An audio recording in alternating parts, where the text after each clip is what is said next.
Ada apa ini Bang Fahri? Rezim sekarang ini kok sangat gemar sekarang ini mengeluarkan narasi radikalisme. Dan ini pengaruhnya luar biasa. Ormas bisa dibubarkan dengan narasi ini. ASN bisa dipersekusi dengan narasi ini. Bahkan mahasiswa katanya bisa dikeluarkan dari kampusnya karena narasi radikalisme ini. Ada apa ini Bang Fahri Hamzah dari rezim sekarang ini? Ada kejahiliahan. Baik. Ya. Bismillahirrahmanirrahim. Assalamualaikum warahmatullahi wabarakatuh. Alhamdulillah bisa kumpul. Saya mohon maaf karena ini hari terakhir mau reses. Jadi tadi banyak rapim dan besok ada paripurna terakhir sebelum masa sidangnya akan datang. Saya langsung bicara jahiliyah tadi karena kalau kita mau mencari akar dari persoalan sosial, selalu kita melacak dari cara kitab suci atau cara agama membaca persoalan. Jadi kalau Allah menurunkan Iqra yang pertama, memang masalah umat manusia itu adalah kebodohan, kejahiliahan. Dan itulah yang saya kira disebut dengan musuh di zaman Rasul dulu sebagai kejahiliahan itu, dan kejahiliahan itu tidak berhenti. Maka perintah mengajarkan orang untuk lebih cerdas itu harus terus kita lakukan. Nah, memang kenapa kita makin hari makin resah nih Pak Ismail? Karena level kejahiliahan pemerintah itu rupanya makin lama makin buruk. Jadi ini yang paling buruk dari, kalau kita bilang pemerintahan paling jahiliyah itu ya sekarang ini. Gitu. Sak jahiliyahnya pemerintah itu sekarang. Karena kosong gitu, nggak punya narasi, ya kan? Gagal mendefinisikan apa negara itu. Apa pemerintahan itu, apa skala dari kerja negara itu, dia gagal semua ini. Ya dia nggak ngerti tugas negara, makanya presidennya itu kemudian ya akhirnya menjadi wali kota Indonesia sekarang ini gitu loh. Ya, makanya kemana-mana gunting pita itu kan, pakai helm dan rompi, itu sebenarnya tugas wali kota. Jadi dia jadikan Indonesia ini menjadi wali kota Indonesia.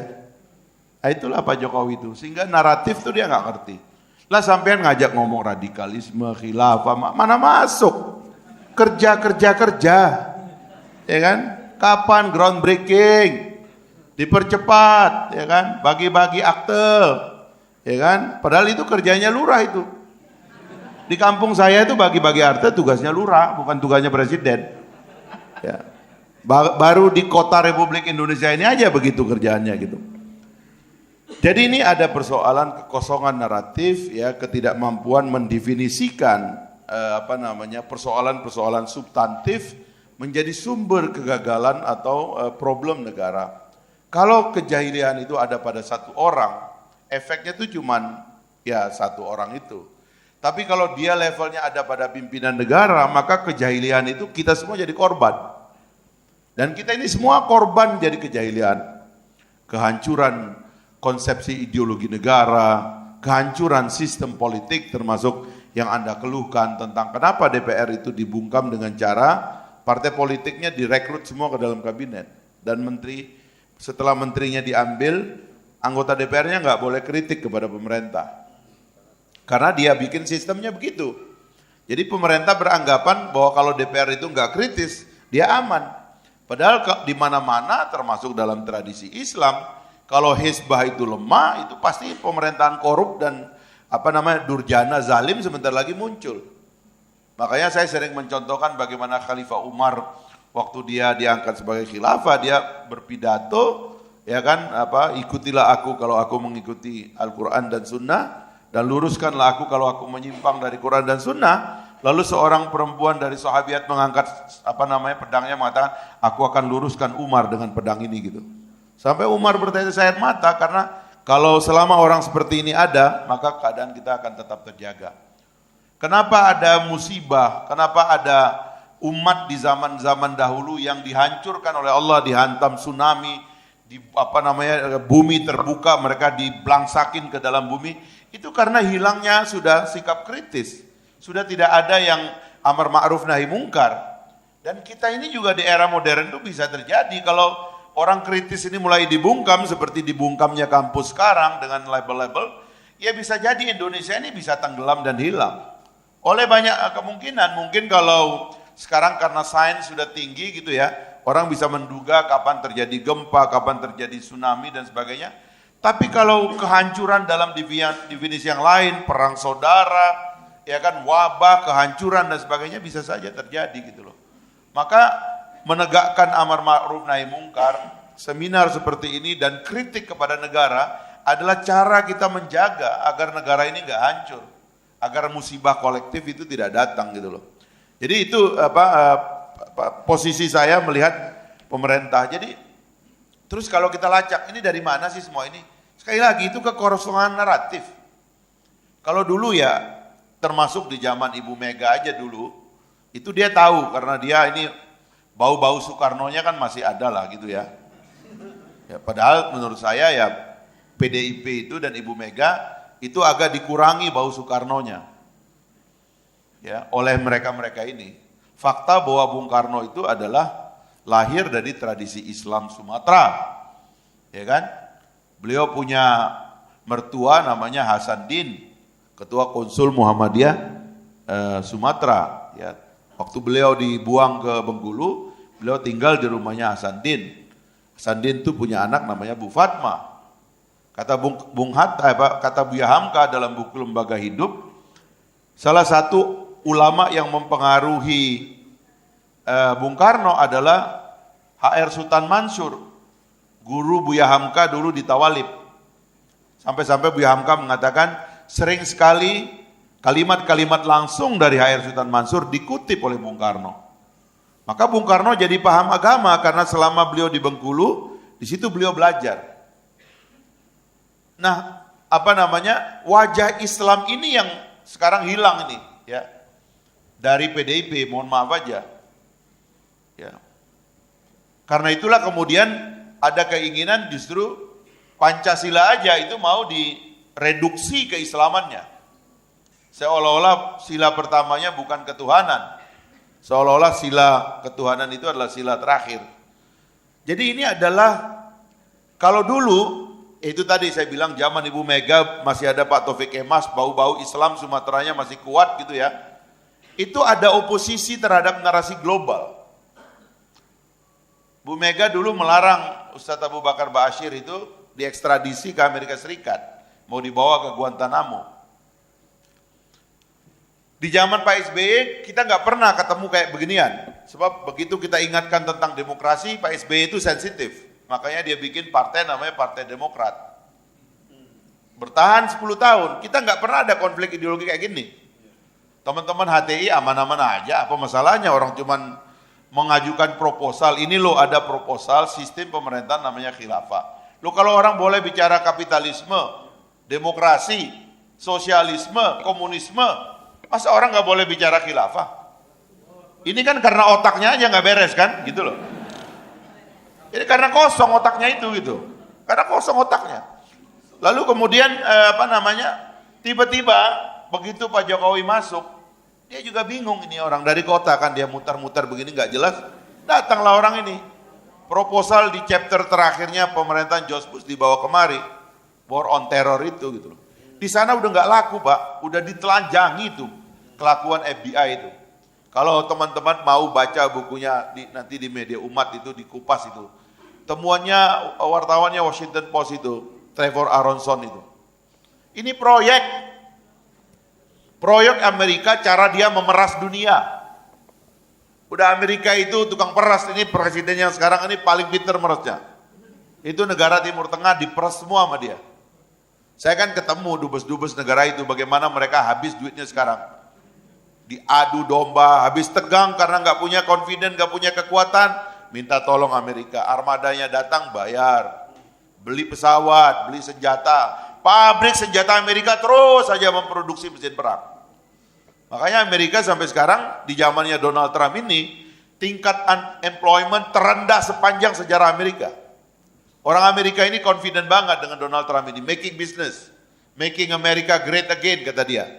Bikin bisnis, caranya apa? Dia peres itu orang-orang. Semua kena peres.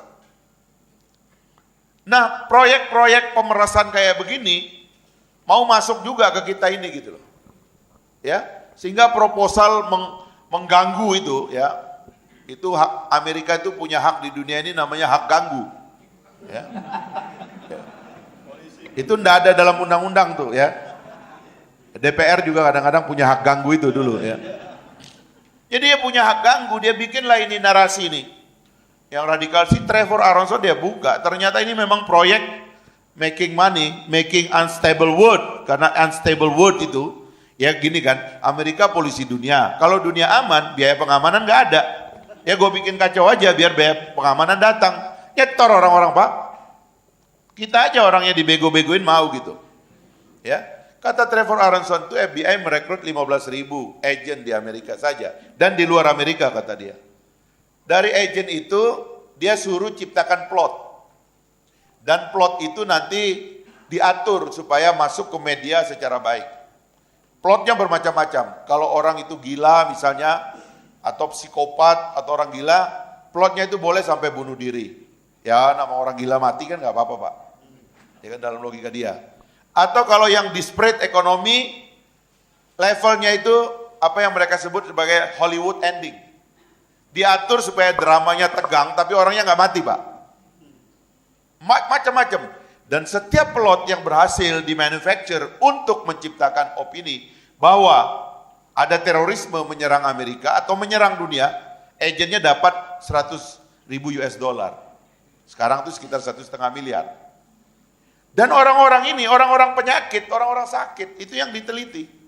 Nggak ada jawaban dari FBI, dia bungkam sampai sekarang. Jadi negara itu, makanya disebut dengan terror factory, negara itu menciptakan masalah, supaya bisa memakai uang APBN untuk menyelesaikan masalah, masalah diciptakan lagi supaya rakyat ini diperes terus-menerus. Duit pajaknya itu, untuk menyelesaikan masalah yang nggak akan diselesaikan. Makanya kalau ditagih nggak ada masalah diselesaikan. Memang nggak mau, kalau selesaikan nanti nganggur Pak. Duit APBN nanti nggak kepake, nanti dipakai untuk bangun rakyat. Dia nggak peduli, dia nggak mau bangun rakyat. Dia mau menghidupkan dirinya dengan uang negara. Terror factory. Ya kita ini di-trap dalam terror factory itu. Maka kemudian waktu narasi-narasi dikembangkan, kok bisa gitu, termasuk ada ulama-ulama yang bisa menyetujui. Kok bisa dia mengkriminalisasi kata syariah, kata khilafah, kata jihad, kata jamaah. Itu otaknya gimana itu gitu loh. Sebelum ada republik ini Pak, sebelum ada republik itu kata-kata yang menyelamatkan Indonesia. Dulu itu kalau kita ngusir penjajah Pak nggak minta SK presiden Pak, nggak ada kepres. Mana ada orang mau jihad pakai kepres Pak? Biar dikasih ongkos juga nggak masuk surga, ngapain jihad nggak masuk surga? Lo jihad tuh pakai fatwa ulama. Lo kenapa sekarang fatwa ulama jadi masalah? Itu kan karena otak mini aja nggak sanggup memahami itu. Nggak belajar sejarah, nggak mengerti persoalan gitu loh. Maka gampanglah kita dihancurkan. Ya kan? Diadu domba dengan cara seperti itu, ya kan? Interpretasi-interpretasi yang dibikin sempit. Dan saya mohon maaf ini terus-menerus kajiannya terus-menerus. Bagaimana membungkam kampus? Bilang paham radikal masuk kampus. Wah, nanti rektor-rektor bodoh itu berdiri dengan spanduk. Kami kampus Pancasila. Otakmu di mana? Dari dulu juga kita Pancasila kok. Pancasila yang lahirkan ulama kok. Kok repot-repot gitu loh. Jadi itu bodohnya gitu loh. Dan ini mohon maaf ya, kebanyakan rektor-rektor kampus sekarang bodoh-bodoh Pak. Iya. Ini efek dari kejahilian tadi. Nah itu bahayanya kalau yang jahiliyah, yang bodoh itu pemimpin tertinggi. Ada tiran, ada ignoran Pak. Kalau tiran itu orang besar, orang berani. Bung Karno, gara-gara narasinya, pidatonya orang takut membantah. Itu bisa dibilang demagog. Ada tirani dalam kata-katanya, nggak berani dibantah sama orang. Tapi kita lihat, memang dia jago Pak. Pak Harto, dia mampu memanage militer, organisasi negara, dia ciptakan orang nggak berkutik sama dia. Emang ada orangnya, memang jago. Pak Harto tuh diem katanya. Tapi setelah ketemu orang tuh dia tata semuanya. Diam kita, 32 tahun dia berkuasa. Ini ada yang namanya ignoran Pak. Ignoran tuh bahasa Jawanya itu pelangap-longo. Kalau orang tuh pelangap-longo Pak ya, semua yang ngisi otaknya orang lain. Dan kebetulan yang di sekitarnya brengsek semua.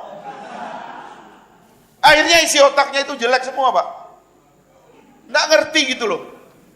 Berani-beraninya gitu loh, sejak hari pertama mau menciptakan iklim permusuhan kepada umat Islam, kepada ulama, kepada habaib.